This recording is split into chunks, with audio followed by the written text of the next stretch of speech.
Bonjour, à quoi faut-il s'attendre pour les semaines et les mois qui viennent? C'est ce que nous allons voir dans l'analyse du jour.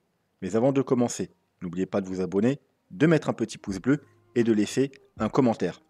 Donc aujourd'hui, qu'est-ce qu'on va faire? On va tout simplement faire une petite analyse mensuelle. Alors je sais qu'on est déjà le 6, c'est un peu tard, mais comme on dit, mieux vaut tard que jamais. Bien évidemment, on ira également voir ce qui se passe du côté du court terme et voir également notre petit ami, le dollar. Donc sans perdre de temps, on va se diriger vers la cryptomap. Alors on commence déjà par la regarder sur la semaine. La semaine, elle est plutôt à tendance baissière. On a plutôt pas mal de rouge, hein, avec en moyenne des chutes de 5 à 20%, mais on a quand même quelques altcoins qui tirent leur épingle du jeu, notamment Link avec 23%, ENS avec 15%, FLR 23%, Tao 15%, Pendle 19% et PIT 13%. Mais à part ces 4 ou 5 petits altcoins, les autres, c'est tous des chutes de 5 à 20%. Le portefeuille de la chaîne, il n'y a pas grand changement. On est toujours dans les alentours des 19 000 $, hein, donc pratiquement 99% de hausse, puisqu'il a commencé à 10 000 $. Les gagnants de la semaine, c'est Pond avec 44%, Link 24% et Hello avec 24%. Dans le classement, en termes d'allocation, on a toujours 22% de ETH, 11% de BTC, 6% de BNB et Tao qui a pris la 4e place suite à la petite hausse qu'il a connue ces derniers jours avec 5%. Ensuite, on a Sol, Ordi et Link. Le dollar, donc, alors, on va refaire un petit récapitulatif sur le dollar. Donc, nous, ce qu'on veut voir, c'est cette chose-là. Ça veut dire, on veut un dollar baissier, bien entendu, puisque jusqu'à présent, du moins, on n'a jamais eu de Bitcoin haussier sur du moyen long terme si on a un dollar haussier. Donc, on veut que le dollar soit baissier. Donc, on a trouvé un top ici au mois de septembre 2022. On a fait une première vague baissière, là, donc j'ai inscrit A. On a fait pour le moment une vague B qui est soit déjà terminée, soit qui va prendre un peu plus de temps. On verra ça juste après. Et ce qu'on veut ensuite, nous, c'est une belle vague C, voilà, pour terminer cette correction, pour avoir encore plusieurs mois de chute sur le dollar et avoir un Bitcoin qui continue à monter. Donc, ça, c'est bien entendu le scénario baissier sur le dollar qui nous donnerait un scénario haussier sur le Bitcoin, donc une continuation du bull run et d'ailleurs même une accélération puisqu'on va entrer techniquement, si tout se passe bien, dans la dernière phase du bull run, ce qui veut dire avec des hausses assez importantes.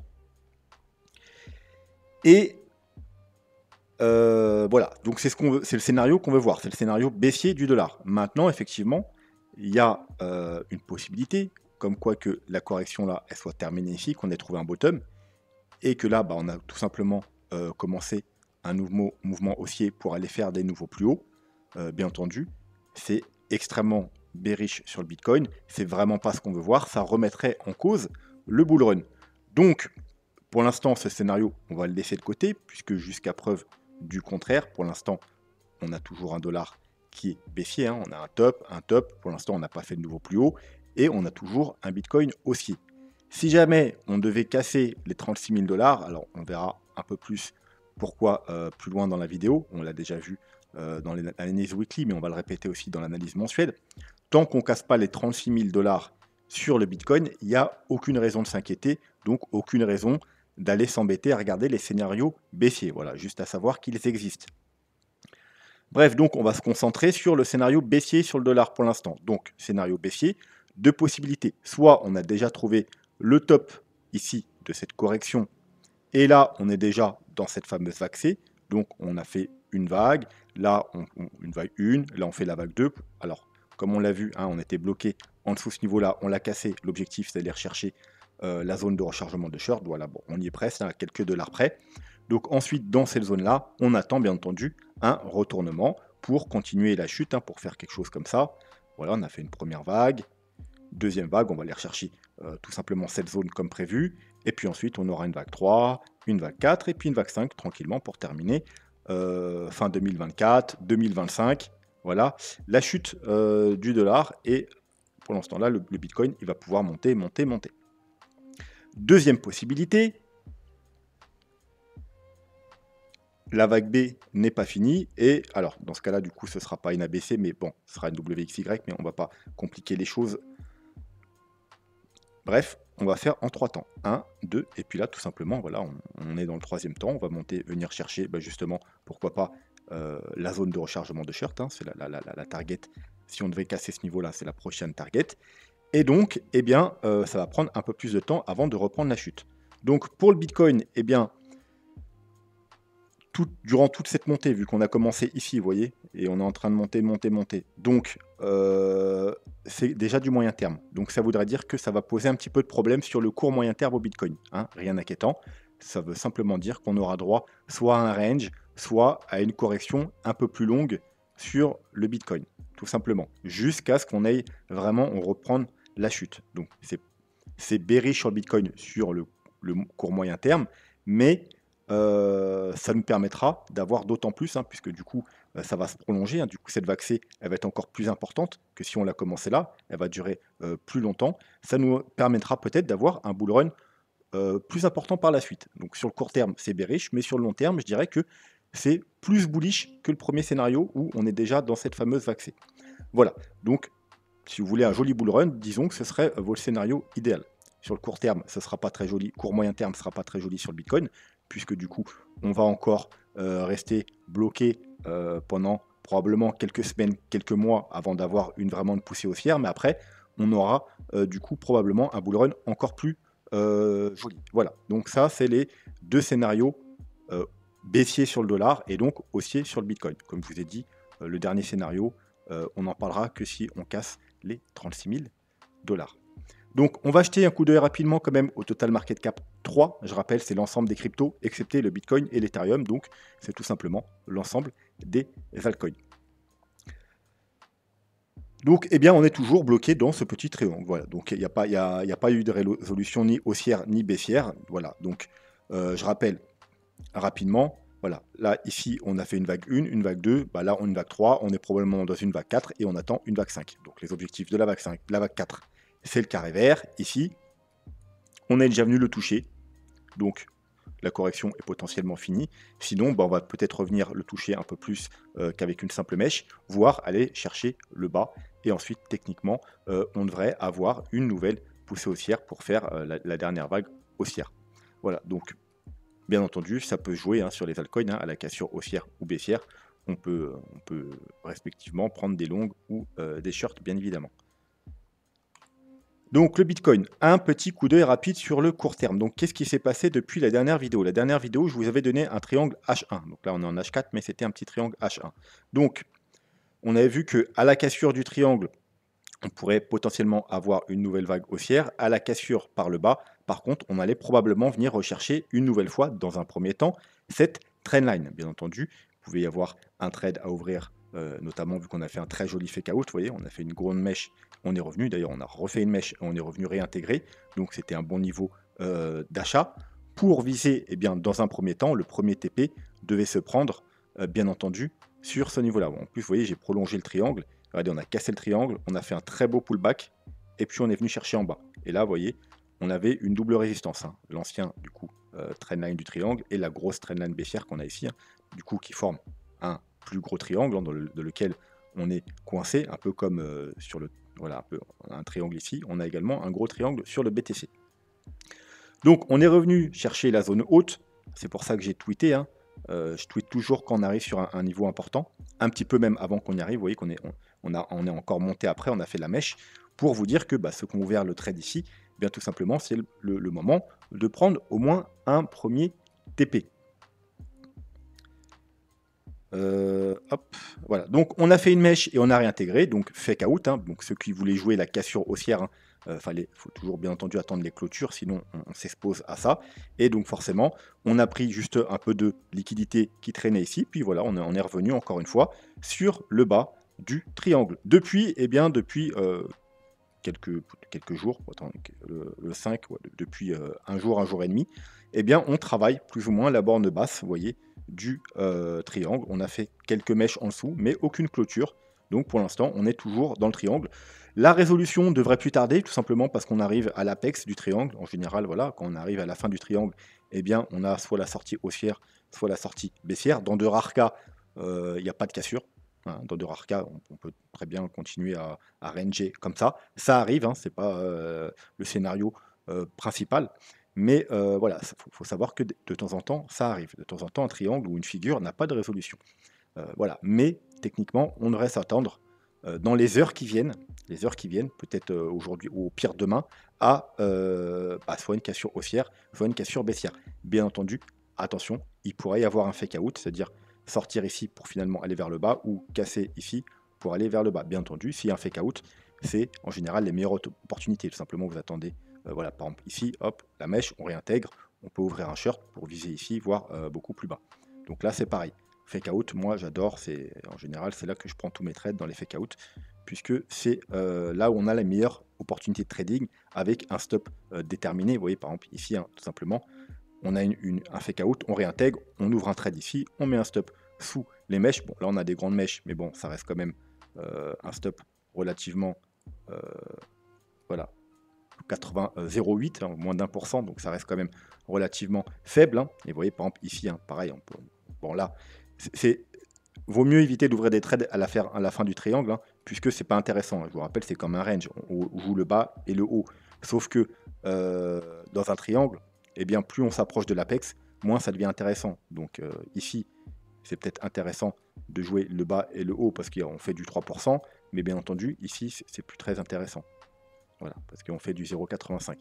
Mais voilà, ça reste le même principe. Un fake out, vous voyez qu'on on peut ouvrir un trade là, et puis mettre un stop là, et puis là, vous avez un stop relativement serré, avec 0,20%. Donc c'est toujours intéressant. Bien entendu, là, comme je vous ai dit, c'est plus intéressant de prendre le trade maintenant, parce qu'il n'y a rien à jouer. Voilà, donc maintenant, il faut attendre soit une cassure baissière, soit une cassure haussière, et bien entendu, le fake out, le jouer si il a lieu. Donc, en cas de cassure haussière, je m'attends à ce qu'on aille faire une nouvelle jambe haussière et rechercher, bien évidemment, cette zone-là. Tout simplement, on avait un top ici, aux 49 000 $. On a une correction.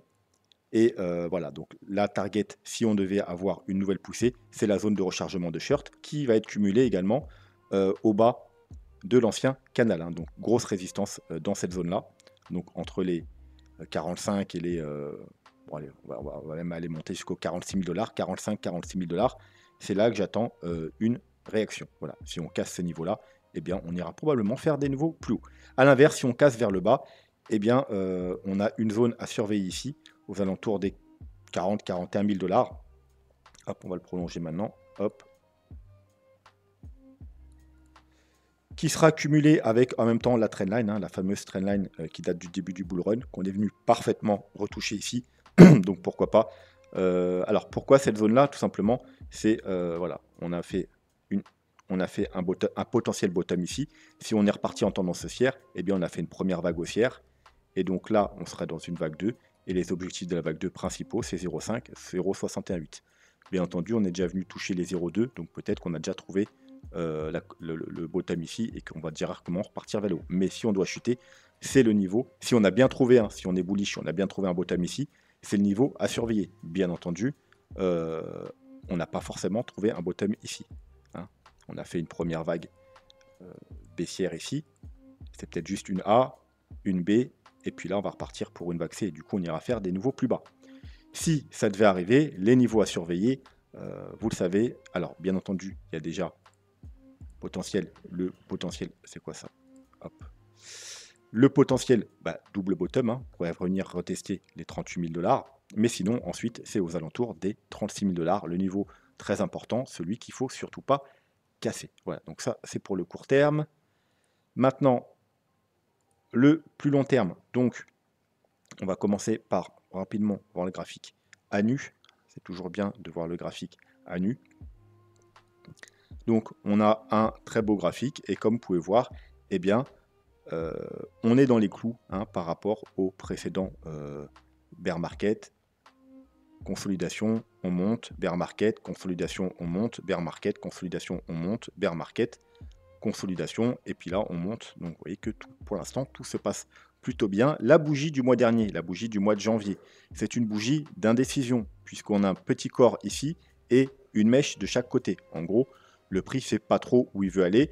On a clôturé quasiment au même niveau que l'ouverture, c'est-à-dire au 1er décembre, on était quasiment au même point que le premier, qu'est-ce que je dis, le 1er février, je veux dire, on était au même point que le 1er janvier. On est parti rechercher à la hausse les 49 000, à la baisse les 38 000, mais au final, eh bien, on est revenu au même niveau. Ça, c'est une bougie d'incertitude. Il faut être prudent parce que ça peut marquer un top, surtout qu'on est en mensuel, hein, donc on a quand même une grosse bougie de rejet vers le haut. Ça peut marquer un top de marché.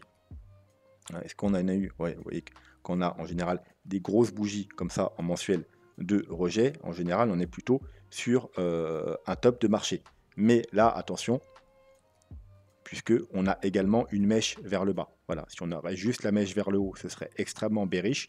Mais là, vu qu'on a une mèche de chaque côté, ça marque plutôt une incertitude. Donc, en gros, ben on n'est pas avancé parce que ça veut dire que ça peut tout simplement être une incertitude avant de continuer à la hausse ou à la baisse. Bref, maintenant, on va aller voir quelques indicateurs. Donc, pour commencer, moyenne mobile exponentielle. Et je prends les exponentielles tout simplement parce que je les trouve un peu plus pertinentes en mensuel. Donc, qu'est-ce qu'on a? On a 4 moyennes, excusez-moi, 3 moyennes mobiles. On a la EMA 21 en rose, la EMA 50 en orange et la EMA 100 en blanc. Donc, ce qu'on peut voir tout simplement, c'est que dans les précédents cycles, on avait le bear market. On est venu, alors là, on n'avait pas encore la moyenne mobile 50. Hein, c'est un peu trop jeune. Mais voilà, globalement, quand on est repassé au-dessus de la moyenne mobile 21, ensuite, on a pu avoir un joli bull run. Et ce qu'on peut voir, c'est que à aucun moment, on revient la toucher. Vous voyez, là, on s'en rapproche beaucoup, mais à aucun moment, on revient la toucher. Et pendant tout le bull run, pratiquement à aucun moment, on revient la toucher. Et puis, quand on s'en rapproche, et surtout quand on la casse, eh bien, c'est la fin du bull run, bear market confirmé. Et qu'est-ce qu'on vient faire? On vient rechercher tout simplement la moyenne mobile 50. On s'appuie dessus, on va un petit peu en dessous, on fait des mèches. Et puis, quand on recasse la moyenne mobile 21, on repart dans un nouveau bull run. Et à aucun moment, vous voyez, on vient toucher cette moyenne mobile 21. À partir du moment où on vient la toucher, ça veut dire, attention, voilà, c'est pas très bon signe, on la casse, encore une fois. Confirmation, ultime confirmation du bear market. On revient chercher la moyenne mobile 50. On fait un bottom aux alentours de cette moyenne mobile. Vous voyez, on le casse un peu. Et puis, quand on commence à réintégrer, eh bien, c'est nouveau signal haussier, un nouveau bull run qui se met en place. Même principe ici. Pendant tout le bull run, on ne revient pas toucher. Vous voyez, même la grosse correction qu'on a eue là, hein, avant le deuxième top, on n'est pas revenu la toucher. Alors, on s'en est approché, mais on n'est pas venu la toucher. À partir du moment où on vient la toucher, ça veut dire que, attention, c'est mauvais. Voilà, on la touche, on consolide, on la casse, fini, fin des récos, on revient chercher au moins cette moyenne mobile. Ce coup-ci, on a même été beaucoup plus bas. On est revenu chercher, ouais, on l'avait vu en direct, hein, quand on avait dit que si on venait casser ici, on ira probablement rechercher cette moyenne mobile et que c'était forcément un très bon niveau d'achat. C'est ce qu'on est revenu faire. On est venu chercher la moyenne mobile 100, on s'est appuyé dessus et on a redécollé. Donc là, vraiment, très bon niveau d'achat. Il y a eu 3 mois quasiment pour acheter sur ces levels. Hein. Et on est revenu rechercher, on est revenu rechercher. On a eu un peu de mal à s'extraire de tout ça, puisque forcément c'était la résistance. On a cassé légèrement. On est venu faire un dernier pullback. Voilà, dernier niveau pour acheter. Et puis voilà, là on casse, c'est fini. Ça part. Donc là, vous voyez, c'est à peu près comme ici ou comme ici. Et techniquement, on n'est plus censé, vous voyez, on n'est plus censé revenir toucher cette moyenne mobile EMA 21. Donc, elle se trouve actuellement aux 32 000 $. Donc ça, on l'avait déjà vu en weekly. On avait vu qu'effectivement, le niveau des 30, 31, 32 000 $, si on y retournait, c'est un excellent niveau d'achat, mais c'est également risqué, puisqu'on n'est plus censé y retourner. On l'a vu en weekly, et on peut voir qu'en mensuel, c'est la même chose. On n'est pas censé revenir toucher cette moyenne mobile. Donc effectivement, c'est un très bon niveau d'achat, mais il faudra quand même être très prudent si on y retourne, puisqu'on n'est plus censé y retourner. Et on a pu voir sur l'analyse weekly déjà que si on cassait les 36 000 $, ce serait déjà un petit peu inquiétant. Il faudrait commencer à s'inquiéter. Donc ensuite, bien entendu, le prochain support, c'est aux alentours des 32 000 $. Très bon support, mais risqué, puisqu'on n'est pas censé y retourner techniquement si on devait avoir des cycles, un cycle équivalent aux 3 précédents.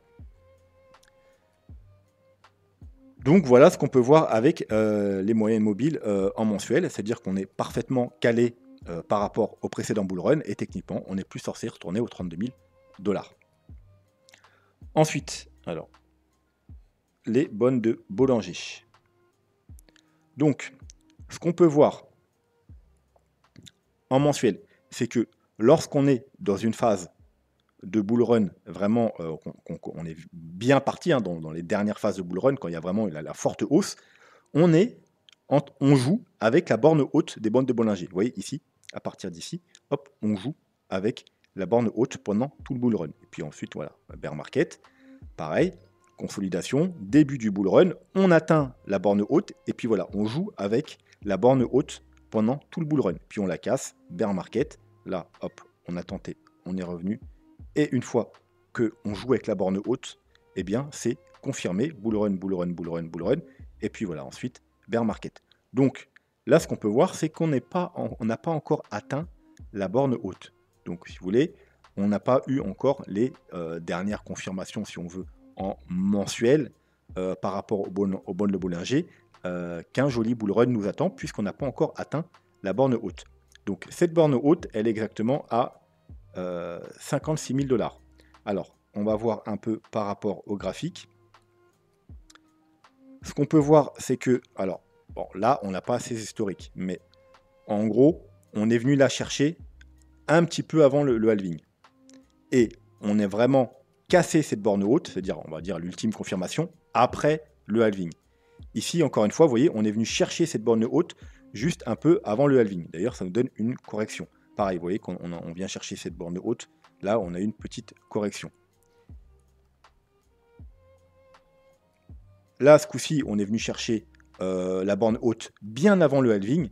Et du coup, eh bien, on a dû stagner très longtemps. Mais encore une fois, on a cassé. Donc, vous voyez, on a dépassé cette borne haute hein, et puis commencé à jouer avec après le halving. Donc, souvent, on vient chercher la borne haute avant le halving, mais on a une correction. Et on casse, par contre, cette borne haute des bandes de Bollinger à chaque fois seulement quelques mois après le halving. Donc, techniquement, c'est possible, il y a toujours possibilité qu'on vienne chercher la borne haute avant le halving, mais en tout cas, il y a peu de probabilité qu'on vienne par contre la casser avant le halving, mais plutôt après le halving. Ça veut dire techniquement, après le halving, 2-3 mois après le halving, on devrait casser les 55, 56 000 $.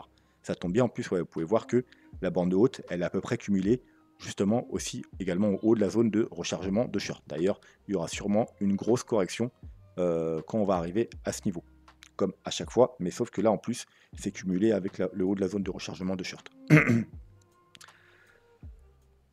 Donc voilà, et ensuite, et bien voilà, ensuite, une fois qu'on aura eu, on va jouer avec cette petite borne, et bien le jour où on la recassera, il faut être très prudent, ce sera probablement le début du bear market. Mais pour l'instant, donc, encore une fois, tout va bien, on est parfaitement aligné par rapport au précédent cycle. Ensuite, je vais regarder mon petit papier. Ok, Ishimoku. Alors, on va enlever le graphique pour y voir plus clair. Donc, on est passé au-dessus de la Kijun en mensuel. C'est très bien, hein, c'est ce qu'on veut, bien évidemment, dans chaque bull run. Hein, une fois qu'on casse la Kijun, en général, c'est les confirmations. On casse la Kijun, confirmation. On casse la Kijun, confirmation. Bien entendu, l'ultime confirmation, il y en aura deux. C'est qu'une fois que la lagging span sera repassée au-dessus du prix, vous voyez, là, elle repasse au-dessus du prix, la Kijun passe, la lagging span passe, ok, c'est les dernières confirmations, on est totalement bullish. Donc, bon, bah là, on n'est pas très loin, vous voyez qu'il n'y a pas grand-chose à faire pour que ça passe au-dessus, mais on n'y est pas encore. Et bien évidemment, il faut être au-dessus du nuage. Bon, bah là, pour l'instant, le nuage, eh bien, c'est lui, depuis 3 mois, enfin 2 mois et demi, qui fait résistance. Ici, on a bloqué. En plus, il y avait la Kijun avec. Ici, on est encore bloqué au mois de janvier. Et là, bah, pour l'instant, bah, on est au début du mois, mais on est encore en train de bloquer. Si on clôture le mois au-dessus des 42 500, voilà, on va arrondir à 43 000 $, eh bien, c'est un gros signal bullish, puisque probablement également, on aura validé également ici, et bah, faudra s'attendre à une grosse continuation haussière. Par contre, bien évidemment, cette zone-là pourrait réussir à faire résistance, et dans ce cas-là, l'objectif, eh bien, c'est d'aller chercher la Tenkan et le bas du nuage, hein, qui sont pratiquement cumulés, ça veut dire aux alentours, vous voyez, 36 100 et 36 800, aux alentours des 36 000 $. c'est encore une fois notre fameux niveau des 36 000 $. C'est pour ça qu'à la baisse, parce qu'en plus, vous savez, en général, quand on pénètre dans un nuage ou quand on est rejeté d'une borne du nuage, c'est comme un aimant, on est attiré vers le côté opposé. Donc si on devait réintégrer le nuage, puisque là, on va dire, on est quasiment pile poil vraiment dessus, si on devait le réintégrer, eh bien, on irait probablement rechercher le bas du nuage vers les 36 000 $. En plus, il y a la Kijun, donc ça ferait un double support. Vous voyez, la Kijun, la Tenkan, excusez-moi, elle a très bien joué son rôle, on l'a cassé, on est venu faire un pullback, on repart, là, elle est en pullback, pullback, vous voyez. Pour l'instant, on ne l'a jamais recassé. Encore une fois, c'est pour ça que je vous dis qu'il faut vraiment absolument tenir ces fameux 36 000 $. La Tenkan, à aucun moment en bull run, on recasse la Tenkan. On vient s'appuyer dessus, vous voyez, on vient faire des pullbacks dessus. Donc c'est des très bons niveaux d'achat. Pullback, il y a des petites mèches, hein, vous voyez, pullback, pullback, pullback, pullback, pullback, pullback.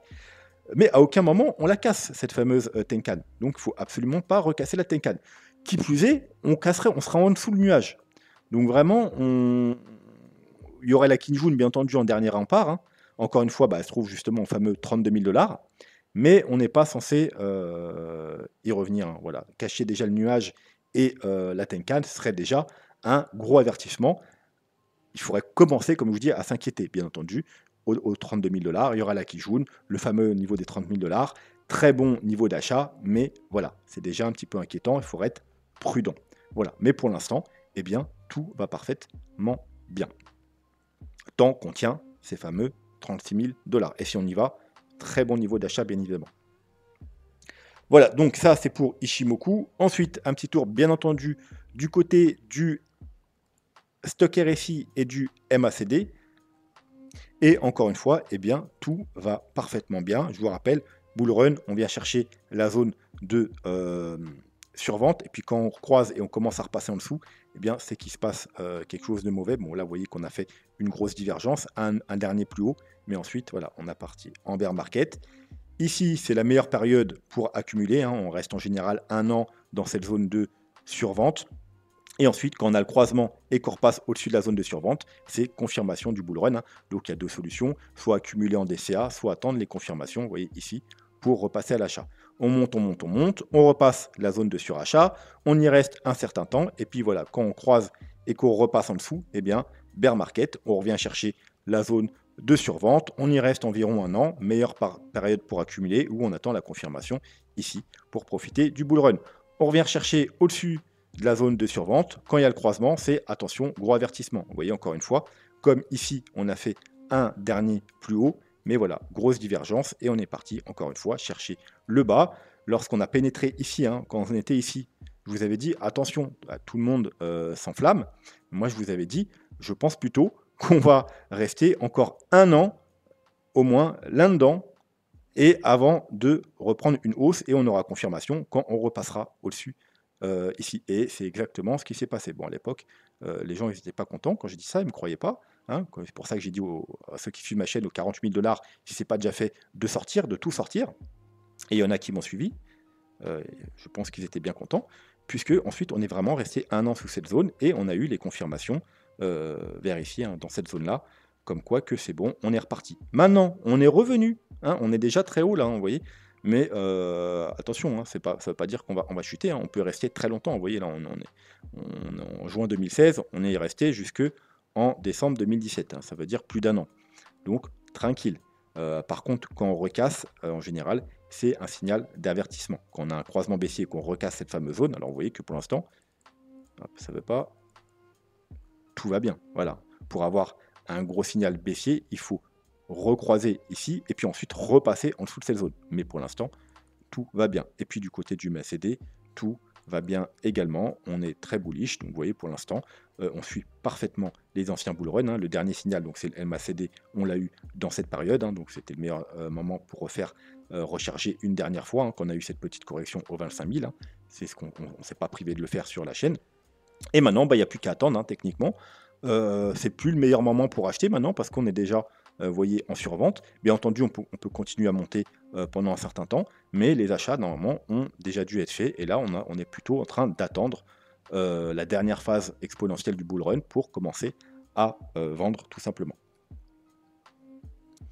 Et pour finir, on va aller jeter un petit coup d'œil parce que c'est quelque chose de très important. Alors, ce n'est pas un indicateur c'est même pas un indicateur du tout en fait, c'est tout simplement un graphique, c'est le Global Net Liquidity. Alors j'ai fait une vidéo en spécial sur ça, donc n'hésitez pas à aller la voir, c'est très important.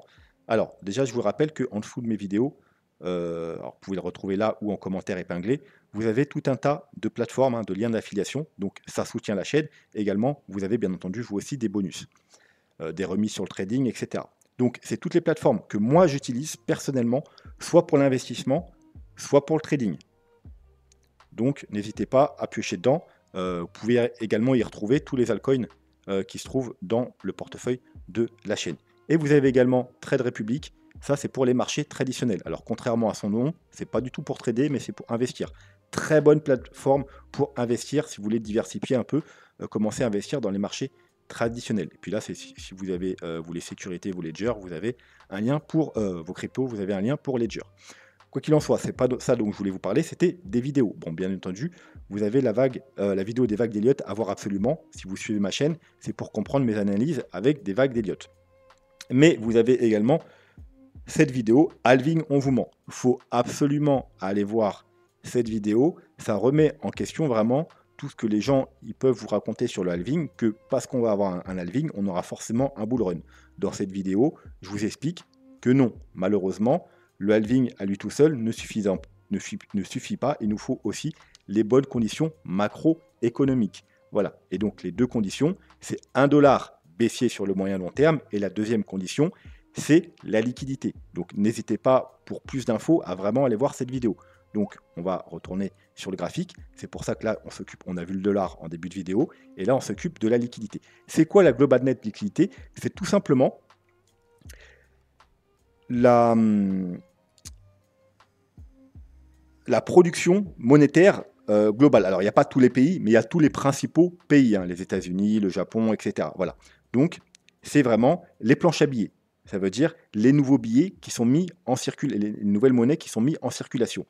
Et pour avoir un bull run, il nous faut une masse monétaire en hausse. Il faut qu'il y ait de la liquidité qui arrive pour pouvoir inonder les marchés. Vous pouvez voir, vous avez juste à regarder. Vous voyez que là, on a une liquidité qui augmente, on a pu avoir un joli bull run, et à partir du moment où vous voyez que ça a stoppé, on a commencé à baisser, à consolider, eh bien, bear market. Ici, qui a duré, vous voyez, jusqu'au mois de février. 1er février, regardez ça, à quel point la liquidité, elle a augmenté. Alors, on va, hop, à partir de là, hop, à partir de là, point bas, boum, voilà, exponentiel. Et lorsqu'on a commencé, vous voyez, à la stagner, tac, tac, tac, tac, tac, eh bien, on n'a pas pu avoir des nouvelles belles jambes haussières. Et puis après, on a chuté et on a eu le bear market. On est arrivé ici, on a eu le bottom du bear market. On a pu avoir une première poussée, donc une première vague haussière sur le Bitcoin. Mais ensuite, ça a rechuté. Du coup, pendant plusieurs mois, on n'a rien fait. On a même corrigé. On est revenu chercher les 25 000 $. Et seulement ici, à partir du mois d'octobre, quand on a commencé à repartir à la hausse, voilà, vous voyez, on le voit bien ici, eh bien, on a pu avoir la poussée qu'on a depuis le mois d'octobre, ça veut dire des 25 000 aux 47 000, 48, 49 000 $ même. Et depuis quelques semaines, vous voyez, ça stagne, on ne monte plus. Et le Bitcoin, il fait quoi? Eh bien, depuis quelques semaines, eh bien, il ne monte plus, il stagne, tout simplement. Vous voyez, il n'y a pas de miracle. Hein. Si vous voulez juste un indicateur, celui-là, je pense que sur le moyen long terme, c'est probablement le plus pertinent. Voilà. On a de la liquidité, on a un Bitcoin qui monte, on n'a pas de la liquidité à baisse, on a soit une consolidation, donc un range, soit une correction. Il n'y a pas plus compliqué. Donc ce qu'on veut, nous, si on veut un joli bull run, eh bien, on veut avoir une liquidité qui reparte vers le haut. Et pour l'instant, vous voyez, eh bien, elle est quand même toujours baissière. Elle est toujours baissière. Contrairement au Bitcoin, lui, il a fait des nouveaux plus hauts, hein, sur le graphique. Lui, sur son graphique, on a un plus haut, on a un plus bas. Et là, pour l'instant, on a un plus haut, plus bas. Vous voyez qu'on est toujours en tendance baissière. Donc, bien entendu, nous, ce qu'on veut, hop là, c'est casser, entre guillemets, hein, alors, cette trendline baissière, cette tendance baissière, casser ici, et puis aller faire des nouveaux plus hauts. Et là, on aurait probablement un départ, hein, une sorte de joli W, hein, même si on a fait un plus bas. Du coup, il ne sera pas très joli. Mais voilà, casser ici, casser ce niveau-là, et repartir à la hausse. Et là, on aurait vraiment un signal que la liquidité va repartir à la hausse, et on pourra avoir une très belle phase de bull run. Voilà. Si par contre, on a une liquidité qui continue à partir à la baisse, à la baisse, à la baisse, à la baisse, et que dans le même temps, on a un dollar, lui, qui monte, qui monte, qui monte, oubliez le bull run sur le Bitcoin. Vraiment, oubliez. Il n'y aura pas de bull run. On va peut-être consolider, faire des petits hauts, des petits bas, mais on n'ira pas chercher les 100 000 $ ou les 150 000 $. Ça, vous pouvez totalement oublier si on n'a pas une liquidité en hausse et qu'on a un dollar, par contre, aussi. Voilà, je pense que ce sera tout pour aujourd'hui. J'espère que la vidéo vous a plu. N'hésitez pas à vous abonner, à mettre un commentaire, un petit pouce bleu. Et également, si vous voulez que j'analyse des altcoins en particulier, eh bien, laissez-les-moi en commentaire et on fera ça dans la prochaine vidéo. Voilà, surtout sur ce, je vous souhaite une très bonne soirée et une très bonne semaine. À bientôt. Tchuss.